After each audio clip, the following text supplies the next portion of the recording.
খুব সহজেই মিনি গেমটা সলভ করতে পারবেন 29শে আগস্টের মিনি গেমটা। তাহলে আমরা এখানে মিনি গেমের ভিতরে চলে যাব।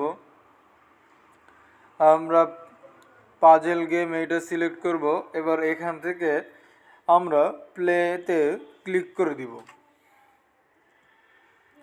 এবার আমরা এখান থেকে খেলা শুরু করব। আপনারা স্ক্রিনের দিকে একটু লক্ষ্য করবেন, তাহলে আপনারা বুঝতে পারবেন এবং খুব সহজে সলভ করতে পারবেন। আপনারা শুধু এটা একটু দেখবেন আর কি, দেখলে আপনারা সলভ করতে পারবেন।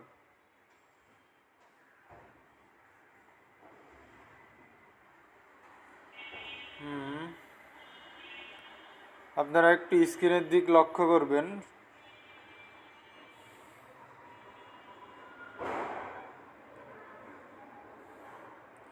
আপনারা দেখলেন খুব সহজেই আমরা এখান থেকে মিনি গেমটা খুব সহজেই সলভ করতে পারলাম। এরকম হামাস্টার নিয়ে সুন্দর সুন্দর ভিডিও পেতে অবশ্যই আমাদের চ্যানেলটিকে সাবস্ক্রাইব করে পাশেই থাকবেন। Thank you for watching my video.